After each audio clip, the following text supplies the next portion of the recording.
ഒരു രാത്രി ഒറ്റപ്പെട്ട ഒരു റോഡ്. നിങ്ങൾ മാത്രം നടക്കുന്നു.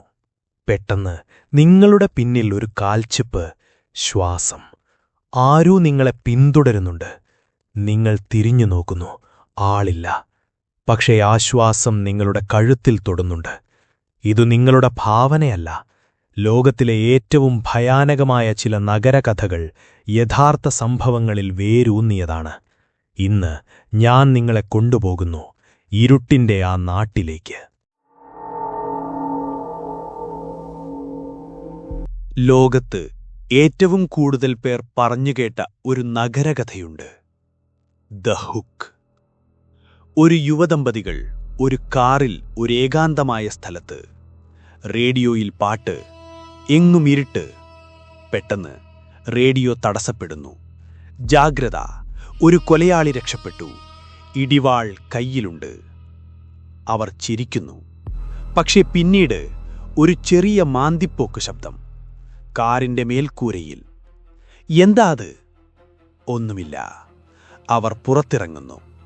അപ്പോൾ കാറിന്റെ വാതിൽപ്പിടിയിൽ ഒരു കൊഴുത്ത്, മാംസത്തിന്റെ കഷ്ണങ്ങളോടെ. ഈ കഥ 1950കളിൽ അമേരിക്കയിൽ പ്രചരിച്ചു. ആരും ഇരകളെ കണ്ടെത്തിയില്ല. പക്ഷേ നൂറുകണക്കിന് പേർ ആ കൊഴുത്ത് കണ്ടതായി സത്യം ചെയ്തു. എന്തുകൊണ്ട്? കാരണം നമ്മുടെ മനസ്സ് അജ്ഞാതത്തെ ഭയപ്പെടുന്നു, നമുക്ക് കാണാൻ കഴിയാത്തതിനെയും. ആ ഭയമാണ് നഗരകഥകളെ ജീവനോടെ നിലനിർത്തുന്നത്. എന്നാൽ ഇന്ത്യയിലും അത്തരം കഥകളുണ്ട്. നിങ്ങൾ കേട്ടിട്ടുള്ളത് സ്റ്റീഫൻസ് കോളേജിലെ വെളുത്ത സ്ത്രീ, ഷാഡോ പീപ്പിൾ, കേരളത്തിലെ അരുണ. ഇവ കേവലം കഥകളല്ല, പലതിനും പിന്നിൽ യാഥാർത്ഥ്യ സംഭവങ്ങളുണ്ട്. ഞാനിന്ന് പറയാൻ പോകുന്നത് അതിലൊന്നിൻ്റെ യാഥാർത്ഥ്യ കേസ് ഫയൽ. 2008 കൊൽക്കത്ത. ഒരു പഴയ അപ്പാർട്ട്മെന്റ്. 3 വിദ്യാർത്ഥികൾ ഒരുമിച്ച് താമസിക്കുന്നു. അവരിലൊരാൾ, ഋഥം, പെട്ടെന്ന് വിചിത്രമായി പെരുമാറാൻ തുടങ്ങുന്നു. രാത്രി 3 മണിക്ക് എഴുന്നേറ്റ് ചുമരിൽ നോക്കിയിരിക്കും. അവൾ വന്നിട്ടുണ്ട് എന്ന് മന്ത്രിക്കും. സുഹൃത്തുക്കൾ ചോദിച്ചു, ആരാണവൾ? ഋതം പറഞ്ഞു, കറുത്ത സാരിയിൽ, മുഖമില്ല. അവൾ എൻ്റെ പേര് വിളിക്കും.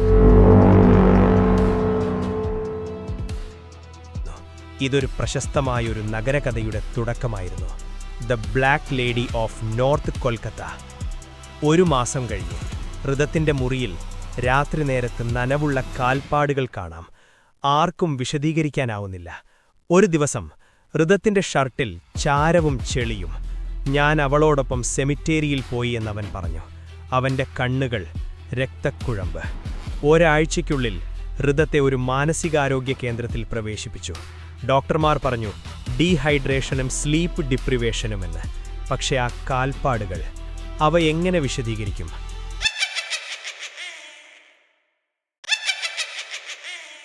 ഇതൊറ്റപ്പെട്ട സംഭവമല്ല. 2022 ചെന്നൈയിൽ ഒരു കുടുംബം പോലീസിൽ പരാതി നൽകി.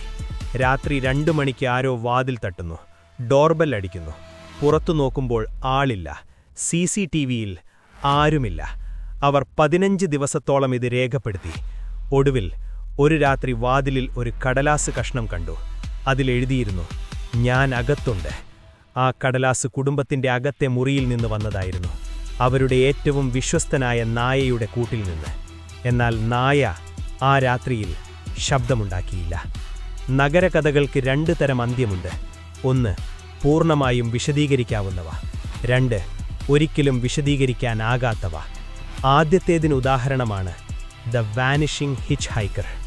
1930കളിൽ ബ്രിട്ടനിൽ ഒരാൾ റോഡരികിൽ ഒരു സ്ത്രീയെ കയറ്റി. അവൾ പറഞ്ഞു, എന്നെ വീട്ടിലെത്തിക്കുക. എത്തിച്ചു. അവൾ അപ്രത്യക്ഷയായി. വീട്ടുകാർ പറഞ്ഞു, അവൾ 10 വർഷം മുൻപും മരിച്ചു. എന്നാൽ യഥാർത്ഥത്തിൽ ഈ കഥ പലയിടത്തും പല പേരിൽ വരുന്നു. ഫോക്ലോറിസ്റ്റുകൾ പറയുന്നു ഇതൊരു മെമ്മറി ഇഫക്റ്റാണ്. ഒരാൾ ഒരു സ്ഥലത്ത് നഷ്ടബോധത്തിലായിരിക്കുമ്പോൾ തലച്ചോർ ഓർമ്മകളെ മാറ്റിച്ചിടുന്നു. പക്ഷേ ചില കഥകൾ അങ്ങനെയല്ല. ഉദാഹരണത്തിന് ടോയ്ലറ്റിലെ കൈ. ഒരു ടോക്കിയോ സ്കൂളിലെ കഥ. വിദ്യാർത്ഥികൾ രാത്രി 3 മണിക്ക് ടോയ്ലറ്റിൽ പോകില്ല. കാരണം 3ാമത്തെ സ്റ്റോളിൽ നിന്നൊരു കൈ നിങ്ങളുടെ തോളിൽ തൊടുമെന്ന്. 2017 3 കൗമാരക്കാർ ഇത് പരീക്ഷിക്കാൻ തീരുമാനിച്ചു. അവരൊരു ലൈവ് സ്ട്രീം നടത്തി. 3 AM 3-ാം സ്റ്റോൾ. ഒരാൾ പറഞ്ഞു, ഒന്നുമില്ല. പെട്ടെന്ന് സ്ട്രീം കട്ടായി. 20 മിനിറ്റ് കഴിഞ്ഞു വീണ്ടും കണക്ട് ചെയ്തു. അവർ 3ഉം പുറത്തായിരുന്നു. എന്നാൽ ഒരാളുടെ തോളിൽ ചെറിയ വിരലുകളുടെ അടയാളം, പൊള്ളലേറ്റ അടയാളം. ആ ലൈവ് സ്ട്രീമിന്റെ റെക്കോർഡിംഗ് ഇന്നും ഇന്റർനെറ്റിലുണ്ട്. ഞാൻ കണ്ടു. അതിൽ ശബ്ദമില്ല. പക്ഷേ ക്യാമറ ഓഫാവുന്നതിനു മുൻപ് ഒരു ചെറിയ കുട്ടിയുടെ ശബ്ദത്തിൽ ഹലോ, എന്നെ കണ്ടോ എന്ന് കേൾക്കാം.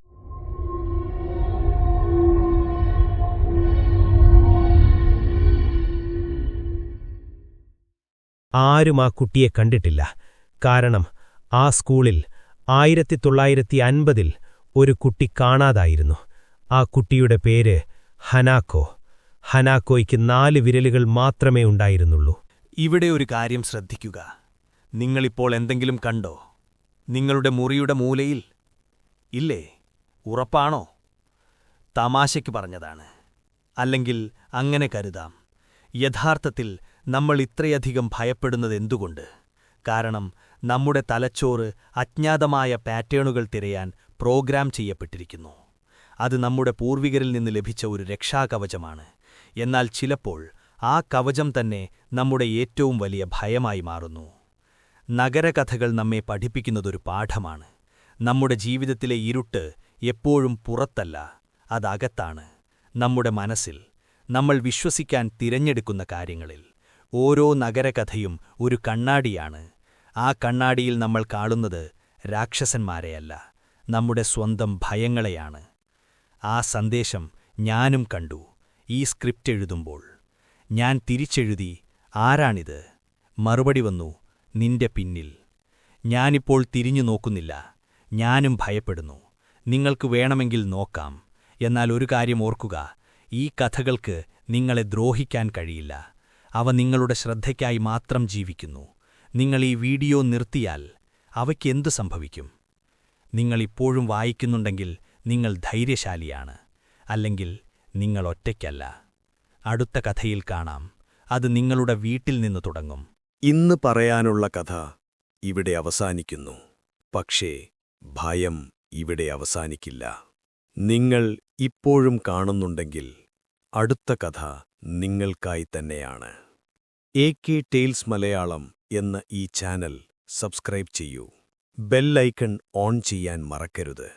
അടുത്ത വീഡിയോയിൽ വീണ്ടും കാണാം. അതുവരെ സൂക്ഷിക്കുക.